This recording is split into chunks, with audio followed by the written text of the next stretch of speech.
1억 원 공천원금 의혹을 수사하는 경찰이 무소속 강선우 의원 구속영장을 조만간 신청할 거란 전망이 나오고 있습니다. 관련해서 전문가와 함께 이야기 나눠보겠습니다. 양지민 변호사님 나와 계십니까?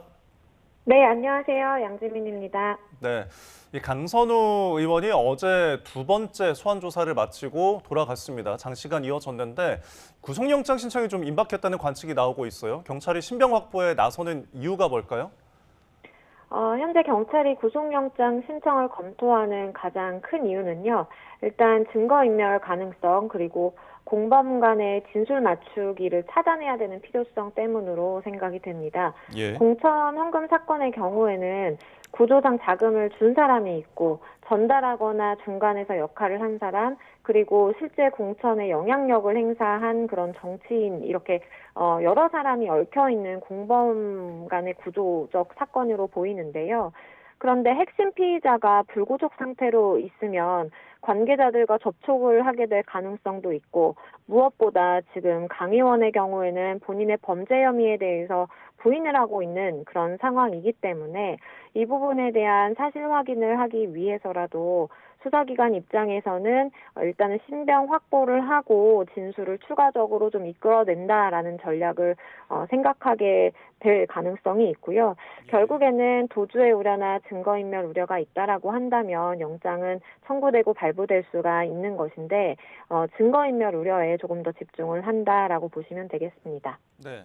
근데 지금 이 공천원금 의혹을 두고서 다른 당사자들이 있잖아요. 김경전 시의원이나 강 의원의 이제 그 전직 보좌관 등 구속영장 이야기는 아직 안 나오고 있는데 어떤 차이가 있을까요?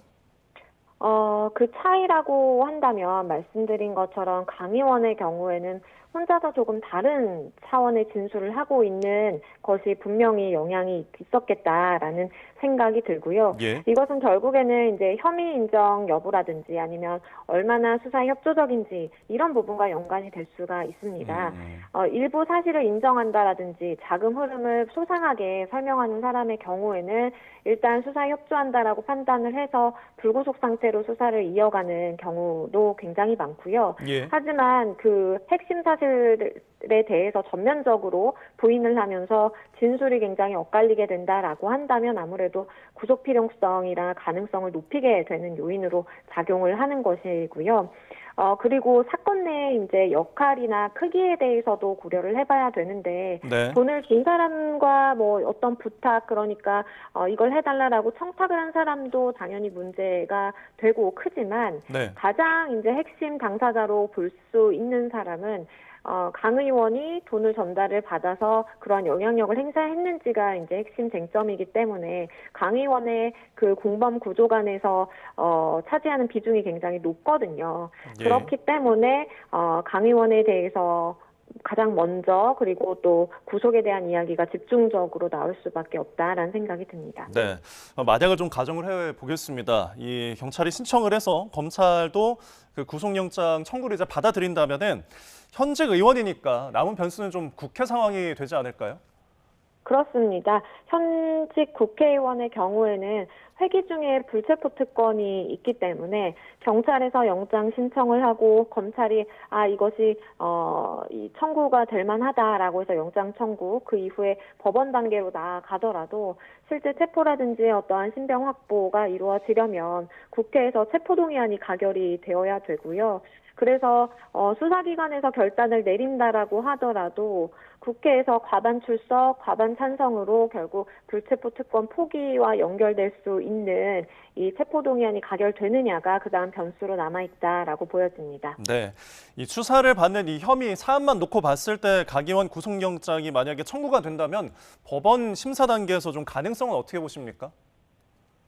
이 유명 정치인이 아니라 그냥 일반인의 일반 공무원 사건으로 본다고 한다면 구속 가능성은 굉장히 높다라고 말씀드릴 수밖에 없겠습니다. 예. 왜냐하면 지금 이 녹취 그러니까 본인이 어쨌든 돈을 받았다라고 인정을 하는 김명기 의원관의 녹취가 존재하는 상황이고 실제 돈을 준 사람도 강 의원에게 직접 건넸다라고 이야기를 하고 있는 상황이고 강모 이 사무총장의 경우에는 이 사무국장의 경우에는 본인이 알기로는 전세자금으로 1억 원을 썼다라는 그 용처까지 소상하게 진술이 나오고 있는 상황이기 때문에 네. 이런 상황에서 혼자서만 사실관계 부인을 한다라는 것은 법원에서 보기에도 구속영장의 발부 가능성을 높이는 것으로 연결이 될 수 있겠고요.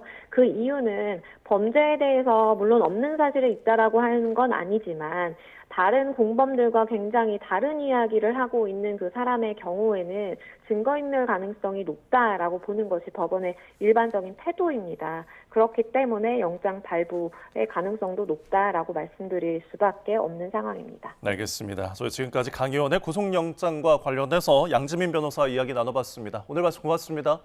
감사합니다.